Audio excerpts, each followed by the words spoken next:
अच्छा, तो इस वीडियो में हम देखेंगे नाइव बेस। नाइव बेस एक क्लासिफिकेशन रिलेटेड एल्गोरिथम है, मॉडलिंग टेक्निक एल्गोरिथम है, और ये जनरेटिव टाइप का एमएल एल्गोरिथम है। जनरेटिव एमएल एल्गोरिथम, इस टाइप के एल्गोरिथम्स में हम जो है आउटपुट्स लेके आ रहे होते हैं। इसकी सबसे बेहतरीन और जानी मानी एग्जांपल जो है वो है ईमेल स्पैम और नॉट स्पैम क्लासिफिकेशन। ठीक है, तो इसमें हम किस तरीके से आउटपुट दे रहे होते हैं, स्पैम या not spam, such as binary classification. ठीक है, तो इसमें करते क्या हैं, हमारे पास जो डेटा होता है वो किस तरीके से रिप्रेजेंट होगा ईमेल्स का, वो हम ऐसे करेंगे कि हमारे पास n नंबर ऑफ़ कॉलम्स होंगे, n नंबर ऑफ़ कॉलम्स। अब ये n क्या है, ये जो n है ना, वो इंग्लिश वोकेबलरी के जितने भी वर्ड्स हैं वो सब अगर आप ले लें, या फिर अपनी जो ईमेल्स आपके पास आती हैं उस डोमेन के सारे वर्ड्स ले लें। ठीक है, तो वो इंग्लिश वोकेबलरी के सारे वर्ड्स मिला के कॉलम्स बन जाएंगे हमारे डेटा के। लेट से हमने 1000 वोकेबलरी वर्ड ले लिए 10,000। ठीक है, तो ये हमारे क्या बन गए, इनपुट कॉलम्स। ठीक है, मतलब इसको हम बोले x1 x2 टिल xn-1 और x 10,000 जो वर्ड है वो। ठीक है, अब इन सब में जो है हमारी ईमेल आएंगी। लेट से हमारे पास जो एक ईमेल है, हेलो हाउ आर यू। ठीक है, समझे, हेलो एक वोकेबलरी का वर्ड है जो x1 रिप्रेजेंट कर रहा है, ये रिप्रेजेंट कर रहा है आर को, ये रिप्रेजेंट कर रहा है हाउ को, ये रिप्रेजेंट कर रहा है यू को। ठीक है, और बीच में बहुत सारे वर्ड्स हैं। तो हमारे पास ये ईमेल है, समझे, ईमेल नंबर 1। हम क्या करेंगे, अगर ईमेल नंबर 1 में हेलो का वर्ड आ रहा है तो हम वहाँ पे कर देंगे 1, हाउ आ रहा है वहाँ पे कर देंगे 1, आर आ रहा है वहाँ पे कर देंगे 1, यू आ रहा है वहाँ पे कर देंगे 0। चले एक और कॉलम है x3, वो फाइन वर्ड के लिए। इस ईमेल में फाइन वर्ड यूज़ नहीं हुआ तो वहाँ 0 हो जाएगा। हेलो अगर 3 बार यूज़ हुआ है तो 3 बार 3 एंट्री हो जाएगी इधर। इस तरीके से हम बनाते हैं अपना input data for naive base. तो इस तरीके से हमें डेटा को रिप्रेजेंट करना होता है। ठीक है, तो हम अज्यूम कर सकते हैं कोई भी वर्ड, और इस तरीके से हम अपना डेटा को मेंटेन करके ये बनाते हैं। इसे कहते हैं स्केलिंग टेक्निक है ये एक तरह की। अगर हम लोग को याद हो, हमने एआई में जो सपोर्ट वेक्टर मशीन्स वगैरह की थी उसमें हमने स्केलिंग जो करवाई थी काउंट वेक्टराइज़र के ज़रिए, ये वही है। एक बैग ऑफ वर्ड्स हैं, ये सारे वर्ड्स हमारी डिक्शनरी के बैग ऑफ वर्ड्स कहलाते हैं। ये bag of words modelling technique है। तो उसके हिसाब से हमने अपनी ईमेल्स को रिप्रेजेंट कर दिया इनटू कॉलम्स। तो अब ये वाला डेटा हम नाइव बेस को देंगे और नाइव बेस बताएगा either the email given is spam और not spam. But of course हमें पहले उसको बहुत सारी ईमेल्स पे ट्रेन भी करना पड़ेगा, तो इसलिए हम एक vast amount of data emails का इस तरीके से रिप्रेजेंट करके उसके बता भी देंगे कि भाई इस तरह की ईमेल को स्पैम कहते हैं, इस तरह की ईमेल को नॉट स्पैम कहते हैं, ताकि फिर हम उसको कोई नई ईमेल दें तो उसके हिसाब से वो अंदाज़ा लगा के बता सके कि आपकी नई ईमेल जो है वो स्पैम है या नहीं। अच्छा, हमने ये तो देख लिया हम नाइव बेस को डेटा ट्रेनिंग के लिए या इनपुट कैसे देंगे। अब ये देखते हैं कि नाइव बेस कैसे काम करता है। Naive base works on Bayes theorem. ये प्रोबेबिलिटी की सारी बात है। अगर हमें याद हो बेस थ्योरम क्या कहता है, बेस थ्योरम का एक प्रिंसिपल है which says probability of a hypothesis given that an evidence is equals to probability of that evidence given the hypothesis multiply by probability of the hypothesis divided by probability of the evidence। ठीक है, अब ये interpret क्या कर रहे हैं, ये जो है इसे हम कहते हैं पोस्टीरियर प्रोबेबिलिटी। ठीक है। पोस्टीरियर प्रोबेबिलिटी के मतलब जो आप एक हाइपोथेसिस दे रहे हो, हाइपोथेसिस अगर हम ईमेल वाली एग्जांपल लें, हाइपोथेसिस ये है कि ये ईमेल स्पैम है। ई का मतलब ईमेल नहीं है, एविडेंस है, लेकिन वो एविडेंस क्या है, वो हमारा ईमेल ही है, वो हमारे वर्ड्स हैं। तो ये है कि वो ईमेल स्पैम है, ये हमारा हाइपोथेसिस है। उसकी कितनी प्रोबेबिलिटी है वो हमें मालूम होगी कि हम बोलें कि हमें जो ईमेल दी गई है वो स्पैम है, साथ साथ स्पैम होने की क्या प्रोबेबिलिटी है और उस एविडेंस की ख़ुद की क्या प्रोबेबिलिटीज़ हैं कि वो स्पैम थी या नहीं थी। मतलब उस स्पैम जितनी भी हमारे पास टोटल ईमेल्स है ना, उसमें स्पैम होने की प्रोबेबिलिटी क्या है, ठीक है, उन ईमेल्स की, और ये सब, ठीक है। अब इसमें इसको जो कहते हैं ये लाइक्लीहुड है कि एविडेंस दिया हुआ है हमें या ईमेल दी हुई है वो हाइपोथेसिस पे कितना पूरी उतर रही है। Likelihood of evidence E given hypothesis H, ठीक है। ये है हमारे पास प्रायर प्रोबेबिलिटी,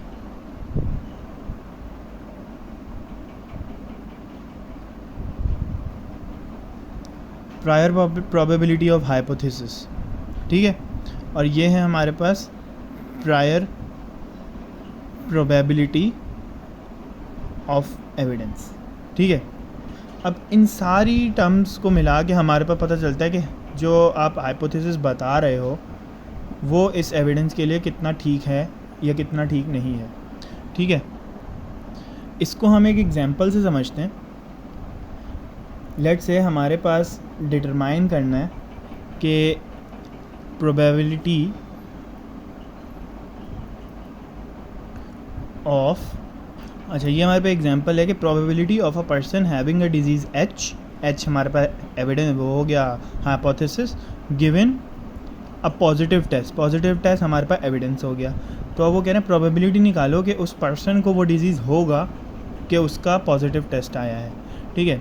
तो हमारे पास जो डिजीज़ हैं उनकी प्रोबेबिलिटी क्या है। डिजीज़ मतलब अगर एक पॉपुलेशन लें तो उसमें वो डिज़ीज़ कितना ज़्यादा हुआ है, वो है हमारे पास 5%।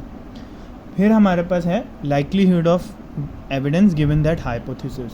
इसका मतलब है कि हमारे पास 90% चांस है कि पॉजिटिव टेस्ट रिज़ल्ट दे डिज़ीज़ में, ठीक है, पॉजिटिव टेस्ट आए और डिज़ीज़ हो, ठीक है, ये 90% चांसेस हैं। और probability, prior probability of evidence मतलब पॉजिटिव टेस्ट होने की प्रोबेबिलिटी क्या है, वो 7% है। ये भी वही बात है जिस तरीके से एक पॉपुलेशन में कितना डिजीज़ है वो वाला और एक पॉपुलेशन में कितने पॉजिटिव टेस्ट आए थे, ये उनकी प्रोबेबिलिटी है उनकी, और कि पॉजिटिव टेस्ट है और डिज़ीज़ भी है उसकी प्रोबेबिलिटी 90% है।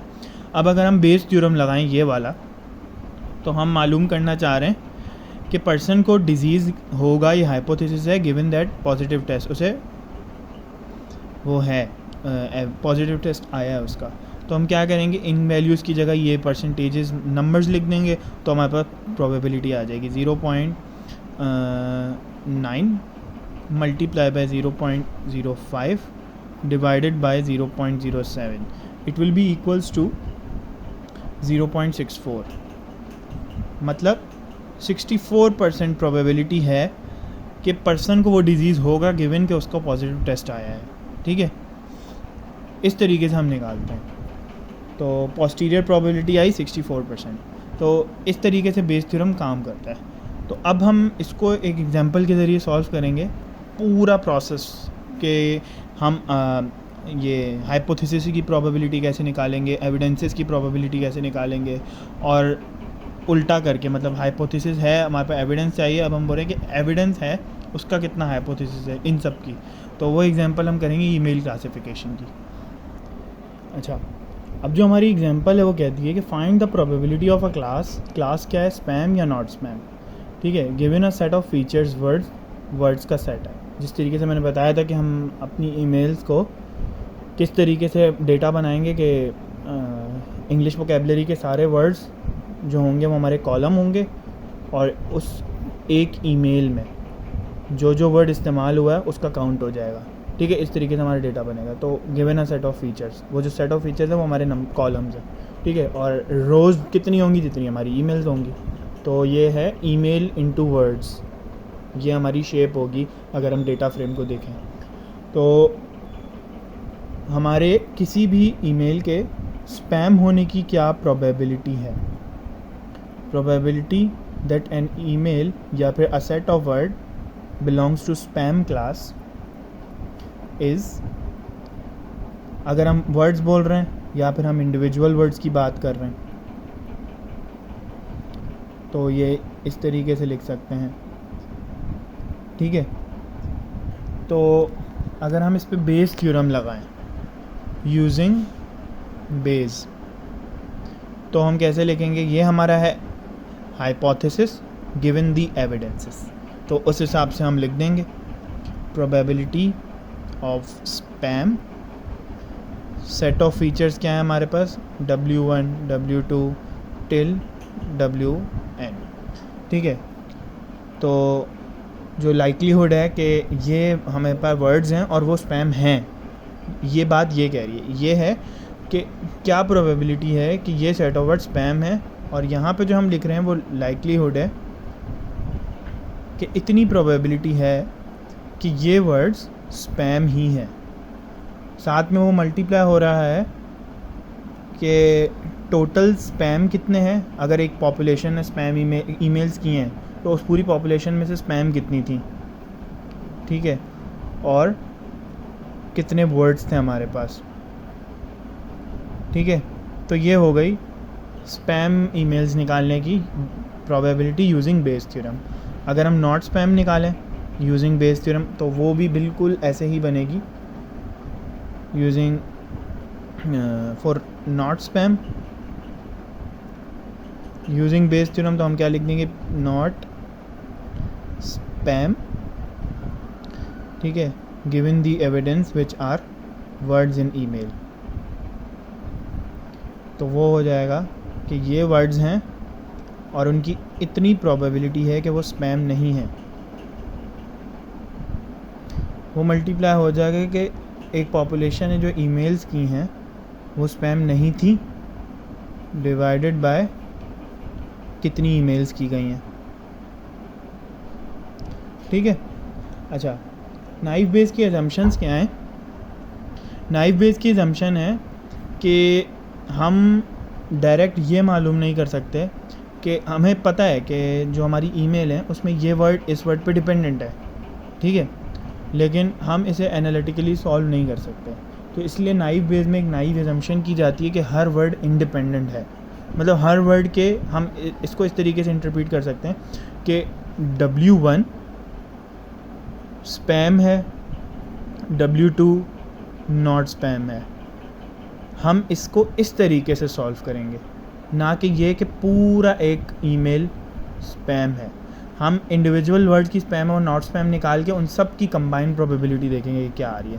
फिर जो लाइक्लीहुड ज़्यादा होगा हम बोल देंगे कि ये पूरी सेट ऑफ वर्ड स्पैम में आते हैं, ठीक है। तो हम ये वाली असम्पशन लगाएंगे कि इंडिविजुअल वर्ड्स को हम कैलकुलेट करेंगे। तो यही चीज़ अगर हम स्पैम वाले को देखें, तो अगर हम ये वाली बात करें कि assumption after making naive assumption, तो वो क्या बन जाएगी? P of spam given the set of words, ये जितने भी वर्ड्स हैं, ठीक है। तो हम क्या करेंगे? हर वर्ड की एक अलग से प्रोबेबिलिटी निकलेगी फॉर स्पैम और नॉट स्पैम। अब स्पैम को मैं S लिखूँगा, नॉट स्पैम को मैं N लिखूँगा, ठीक है। और ये सब आपस में प्रोडक्ट होंगे, तो मैं इस तरीके से लिख रहा हूँ, ठीक है। और ये जितने भी हमारे पास वर्ड्स होंगे वो फिर वो आखिर में मल्टीप्लाई किससे हो जाएगा? Probability that a population has done emails out of which they are spams and probability of total emails. अब प्रोबेबिलिटी ऑफ टोटल ईमेल्स इस तरीके से लिख देंगे, ठीक है। और नॉट स्पैम के लिए बस थोड़ा सा चेंज हो जाएगा, जहाँ ऊपर स्पैम लिखा था वहाँ से नॉट स्पैम लिख देंगे, ठीक है। Probability of a word being not spam multiply by probability of a word 2 being not spam, और ये चलता रहेगा, आखिर में मल्टीप्लाई हो जाएगा किससे, probability of all emails being not spam divided by total probability of emails या वर्ड्स। ठीक है, ये हमारे पास बन गई। अच्छा, अब हम इसमें एक चीज़ करते हैं नॉर्मलाइजेशन। नॉर्मलाइजेशन क्या होता है कि हम एक इसकी निकाल रहे हैं प्रोबेबिलिटी और एक इसकी निकाल रहे हैं। इसमें ये जो चीज़ है ना वो दोनों में कॉमन है, इसे हम कहते हैं नॉर्मलाइजिंग कांस्टेंट। तो अगर हम बोलें नॉर्मलाइजेशन कर रहे हैं हम, मतलब ये है कि ये वाली जो प्रोबेबिलिटी ना दोनों क्लासेस में आने की सेम ही रहेगी, क्योंकि हम टोटल नंबर ऑफ़ ईमेल्स जिनकी बात कर रहे हैं वो तो इसमें भी उतनी होंगी, इसमें भी उतनी होंगी। चेंज क्या होगा कि वो ईमेल स्पैम है या नहीं है वो। तो ये एक नॉर्मलाइजिंग कांस्टेंट है, उसको हम z से शो कर देते हैं और वो अलग से यहाँ लिख देंगे। तो अब हमारे पास जो ये है वो ऐसे बन जाएगा,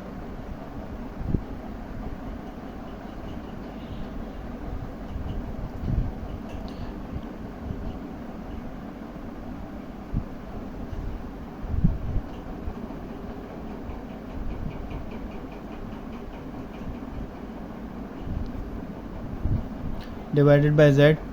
इसी तरीके से ये जो है वो ऐसे बन जाएगा।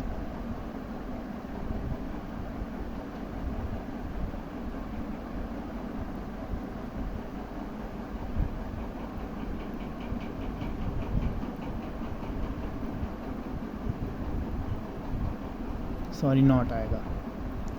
ठीक है, और ये चलता रहेगा जितने ईमेल्स हैं हमारे पास, आखिर में नॉट स्पैम से मल्टीप्लाई करके डिवाइडेड बाय z कर देंगे। ठीक है, तो these are normalize posterior probabilities. समझे, अभी हमने सिर्फ फार्मूलाज बनाए हैं, अब हम एक्चुअल अपने उस काम की तरफ जाते हैं। अच्छा, ये हमारे पास एक छोटा सा डेटा सेट है, जो सर ने एग्जांपल दी थी मैंने वही उठाई है। अब इसमें हमारे पास 3 कॉलम्स हैं, ID of email, text of email, label. Label क्या है, आउटपुट की ये ईमेल स्पैम है या नहीं, ये ट्रेनिंग डेटा है एक तरह से। तो हमने बोला बाय चीप मेट स्पैम है, चीप मेट्स नाउ भी स्पैम है, बाय नाउ भी स्पैम है। ठीक है, फिर मतलब हेलो फ्रेंड नॉट स्पैम, ये स्पैम नहीं है, meet for lunch not spam, ये स्पैम नहीं है। अब हम इस डेटा सेट के बिना पे अपना मॉडल नाइव बेस्ड जो है वो ट्रेन करेंगे, देन हम उसको एक नई ईमेल देंगे और वो उसकी प्रोबेबिलिटी बताएगा कि ये स्पैम है या नहीं। अगर वो प्रोबेबिलिटी 1 के करीब आ रही है तो हम बोलेंगे कि वो स्पैम है, और अगर 0 के करीब आ रही है या तो हम बोलेंगे नॉट स्पैम। वो डिपेंड करता है हमने जो मीट्रिक्स हैं वो क्या सेट की हैं। ठीक है, ये वाइस वर्सा भी हो सकता है। तो सबसे पहले हम स्टेप 1 में क्या करेंगे, मैं सीधे ही कर देता हूँ। What is the step 1? Calculate prior probabilities. मैंने बताया था प्रायर प्रोबेबिलिटीज़ क्या हैं, जो बिल्कुल अलग हैं, मतलब स्पैम होने की क्या प्रोबेबिलिटीज़ हैं और टोटल नंबर ऑफ़ ईमेल्स की क्या प्रोबेबिलिटीज़ हैं, ये सब। तो हम पहले वो निकाल लेते हैं। प्रोबेबिलिटी ऑफ एन ईमेल, नहीं, जितनी भी ईमेल्स हैं उन सब में स्पैम कितनी है, प्रोबेबिलिटी ऑफ बीइंग स्पैम। अब हम पता है क्या करेंगे, इसका फॉर्मूला जो होता है कि नंबर ऑफ़ स्पैम ईमेल्स, मतलब ये वाला जो काम है ना जो आपको चाहिए वो कितना हुआ है, divided by total number of emails, कितनी ईमेल्स में से स्पैम है, मतलब जो इवेंट आप की प्रोबेबिलिटी है और टोटल कितने इवेंट अकर हो चुके हैं। तो अगर हम इस हिसाब से निकालें तो नंबर ऑफ़ स्पैम ईमेल्स हमारे डेटा सेट में है 3 और टोटल ईमेल्स हमारे पास हैं 5। तो इसकी जो प्रोबेबिलिटी आती है वो आती है 0.6। तो हमारे डेटा सेट के हिसाब से टोटल स्पैम ईमेल्स जो की गई हैं वो 0.6 हैं, 0.6 हैं कि ये ईमेल स्पैम थी। और प्रोबेबिलिटी ऑफ नॉट स्पैम जो है वो इसका उल्टा हो जाएगा फॉर्मूला। ठीक है, number of not spam emails divided by total number of emails. ठीक है, इसको हम किससे डिवाइड कर देंगे, कैसे करेंगे, total number of not spam emails कितनी है 2, तो 2 डिवाइडेड बाय 5 आ जाएगा 0.4। अगर हमारे पास 100% है तो उसमें से 60% स्पैम है, 40% नॉट स्पैम है।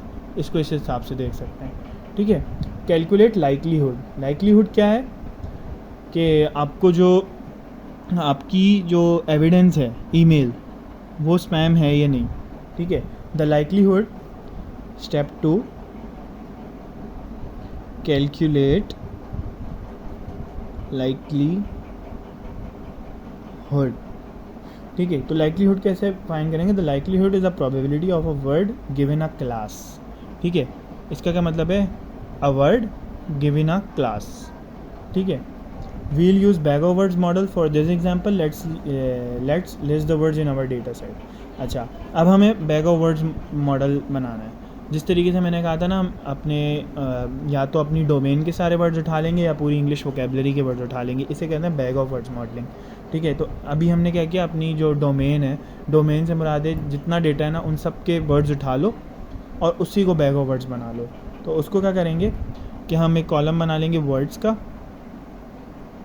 एक बना लेंगे स्पैम काउंट का और एक बना लेंगे नॉट स्पैम काउंट का, ठीक है। तो हमारे पास जो टोटल वर्ड्स हैं वो कौन कौन से हैं? अच्छा, तो अब हमने ये किस तरीके से किया, जितने भी हमारे डेटा में वर्ड्स थे वो लिस्ट डाउन किए, फिर हमने देखा कि बाय जो है वो स्पैम वाले में आ रहा है, एक लिख लिया। फिर दोबारा मैंने देखा एक और ईमेल है उसमें बाय यूज़ हुआ हुआ और वो स्पैम आ रहा है, तो 2 कर लिया। इसका मतलब है हम प्रोबेबिलिटी इंक्रीज़ करवाना चाह रहे हैं, तो स्पैम होगा बाय, ज़्यादा उसकी प्रोबेबिलिटी है। चीप, इसी तरीके से सबकी। फ्रेंड सिर्फ नॉट स्पैम में यूज़ हुआ है, ठीक है। अगर ऐसा होता कि बाय मेरे पास स्पैम में भी यूज़ हुआ होता और नॉट स्पैम में भी, तो इधर भी इसकी एंट्री हो जाती और इधर भी 0 के अलावा 1 या 2 हो जाती, ठीक है। तो ये हमने बैग ऑफ वर्ड टेक्निक कर ली मॉडलिंग। अच्छा, टू अवॉइड 0 प्रोबेबिलिटीज़, हमें अब 0 वाला केस नहीं लाना। लेट्स से यहाँ पे देखें 0 है ना, तो हम क्या करेंगे, सब में एक एक इंक्रीज़ कर देंगे, ठीक है। अच्छा, उसके अलावा नंबर ऑफ़ यूनिक वर्ड्स कितने हैं?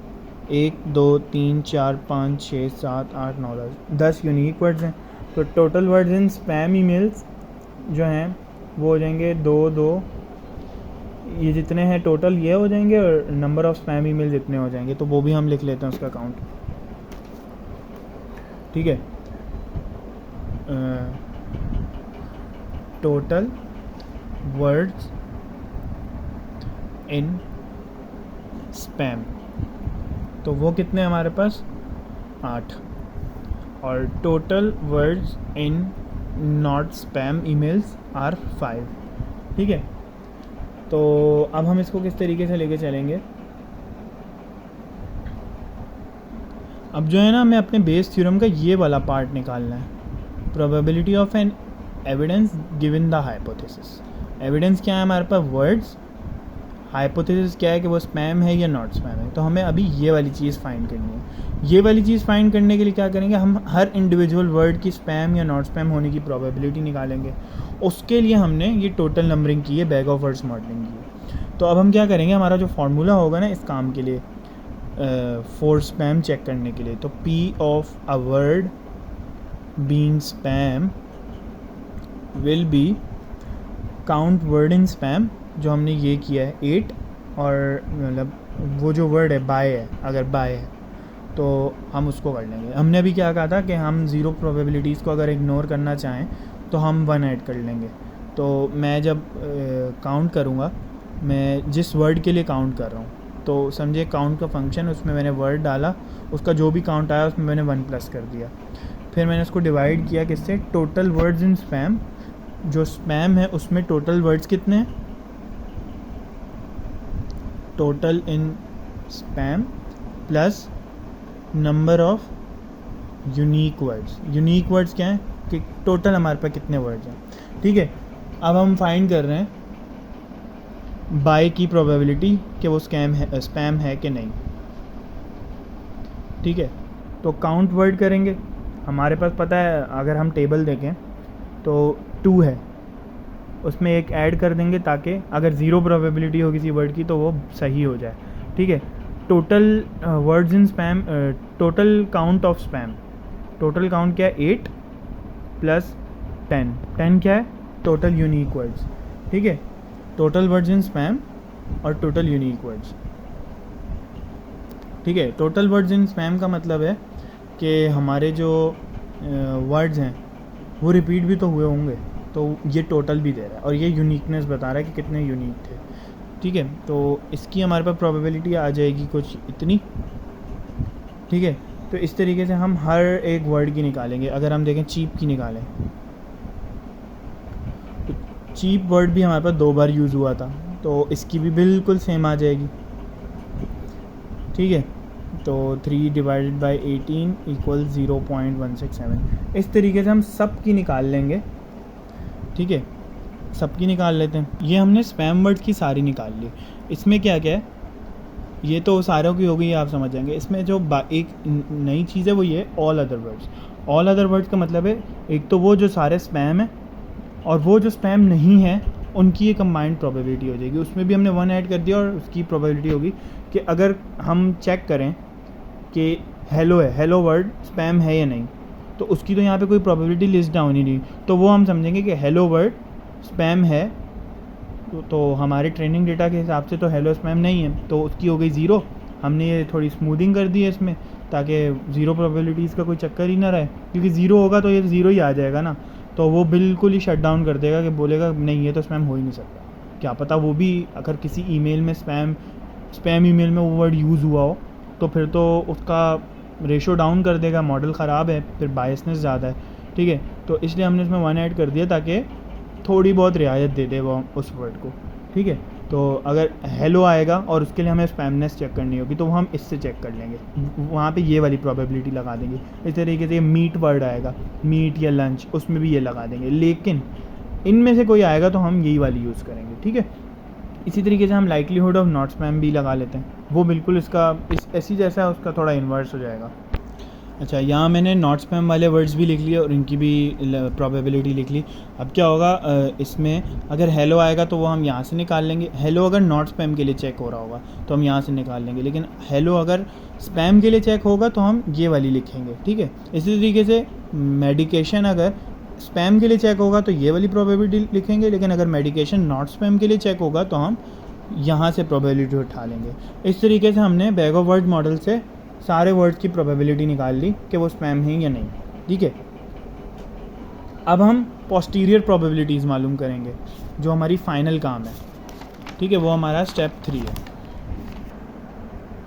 ML के टर्म्स में देखा जाए तो अभी तक हमने अपने मॉडल को ट्रेन कर लिया। Now we have to classify a new email as spam और नॉट स्पैम। ठीक है, तो उसके लिए हमने क्या करना है, लाइक हमें एक न्यू ईमेल दी गई है। It says cheap meds now. ठीक है, अब हम क्या करेंगे, इसकी पोस्टीरियर प्रोबेबिलिटी निकालेंगे फॉर ईच क्लास। अब हम पहले क्या करेंगे कि चीप मेड्स नाउ को अपने उसके हिसाब से तोड़ेंगे। अच्छा, अब हम क्या करेंगे, हमने प्रोबेबिलिटी निकालनी है कि चीप मेड्स नाउ स्पैम है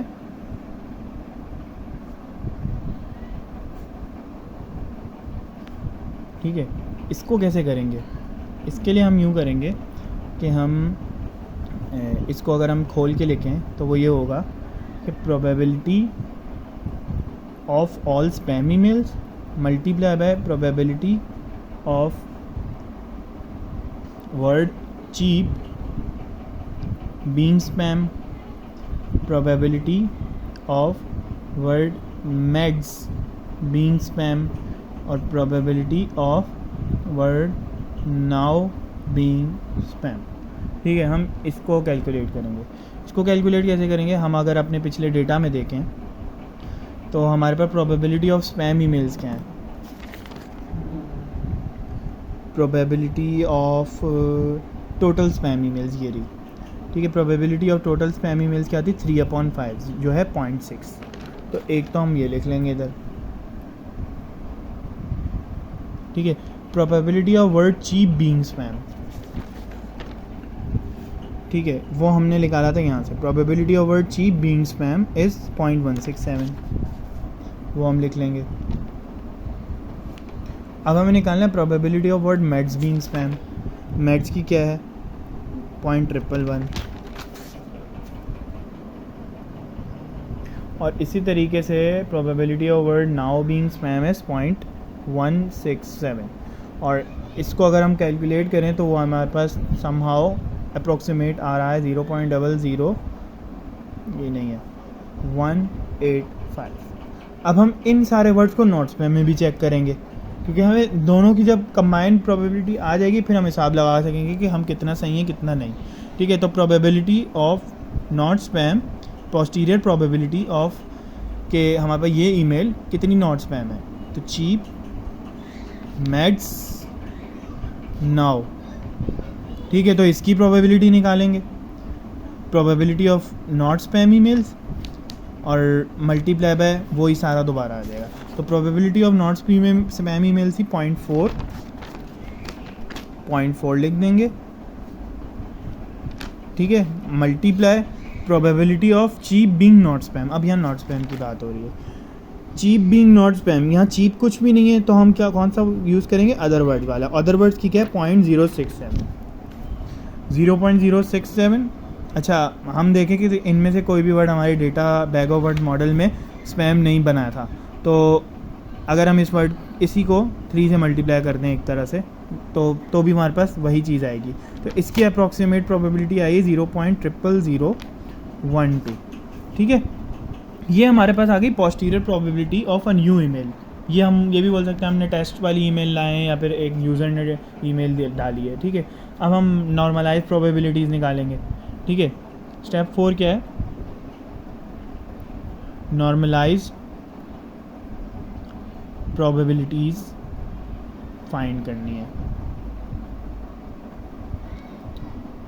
ठीक है, नॉर्मलाइज प्रोबेबिलिटीज़ मालूम करने का मकसद है कि हम अंदाज़ा लगा सकें कि कौन सा ज़्यादा है।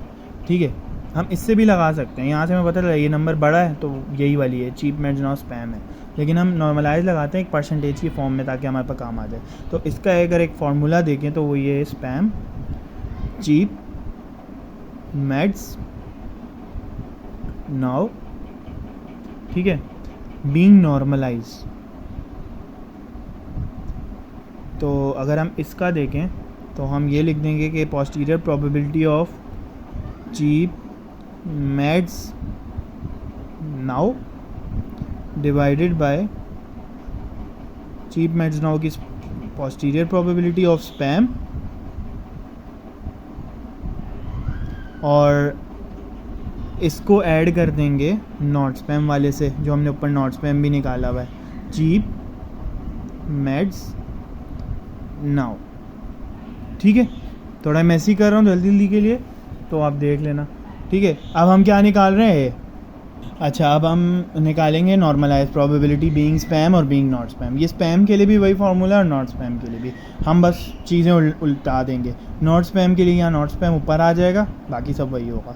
तो probability of cheap meds now being spam. ठीक है, इसके लिए क्या करेंगे, स्पैम होने की क्या पोस्टीरियर प्रोबेबिलिटी थी ये वो लिखेंगे 0.00185 डिवाइडेड बाय 0.00185 प्लस 0.00012। तो ये आ जाएगी हमारे पास 0.0000185 डिवाइडेड बाय 0.00195 और ये हमारे पास 0.94 आ रहा है। ठीक है, इसी तरीके से जब हम probability of being not spam निकालेंगे चीप मैड्स नाउ का, तो वो क्या इस तरीके से निकलेगा 0.00185 प्लस 0.00012। ठीक है, ये आ जाएगा 0.00012 और ये टोटल हो जाएगा 0.00197, ये भी 7 ही था, और ये आ जाएगी हमारे पास 0.06। ठीक है, या फिर हम ये बोल सकते हैं कि स्पैम होने की प्रोबेबिलिटी आई है 94% और नॉट स्पैम होने की आई है 6%। तो चीप मैड्स नाउ क्या है, स्पैम है, क्योंकि यही ज़्यादा दे रहा है ना रेशो, तो चीप मैड्स नाउ मेरे पास स्पैम ही मेल है। इस तरीके से हमने निकालना है। जो हमने सही जो खेल करना है ना वो सारा अपना ट्रेनिंग के दौरान करना है। ट्रेनिंग ये है हमारी, बैग ऑफ वर्ड्स मॉडल बनाना और अपने डेटा से। ठीक है, बाकी ये क्या है, ये तो सिंपल कैलकुलेशंस हैं। तो इस तरीके से हमें कोई भी ईमेल दी जा सकती है। अब ये देखें, ये थोड़ा लंबा सवाल है सर, हो सकता है हमें ये वाला काम करने को दे दें, क्या पता सर ये दे दें और हमें ये करना हो। इनमें से कुछ भी एक चंक उठा के शायद दे दें, या अब वो उनकी मर्ज़ी है कैसे दें। या ये हो सकता है कि इसकी ये थ्योरी पूछ लें, थ्योरी में से कुछ पूछ लें, कुछ भी हो सकता है। ठीक है। अच्छा, एक और चीज़ अगर हम यहाँ देखें, posterior probability of a hypothesis given that evidence, वो हमारे पास जो असल में कहानी थी, जो फार्मूला था, वो हमारे पास था ये एविडेंस। लेकिन हमने ये क्यों नहीं यहाँ पे लिखा? वो इसलिए नहीं लिखा क्योंकि वो स्पैम में भी वही था और नॉट स्पैम में भी सेम ही था। ठीक है, अगर हमने यहाँ पे देखा हो, वो स्पैम में भी वही थे वर्ड्स और नॉट स्पैम में भी उतने ही थे। और वो क्या होते, जब हम उनको नॉर्मलाइज करते तो वो फिर वही उतने ही आ जाते। तो इसलिए हमने उनको हटा ही दिया, वो एक कांस्टेंट के तौर पे थे और कांस्टेंट हमने ख़त्म कर दिया। तो इस तरीके से हम नाइफ बेस को इम्प्लीमेंट करते हैं और नाइफ बेस की जो थ्योरी थी वो भी बता दी। तो यही सारी कहानी थी। शुक्रिया।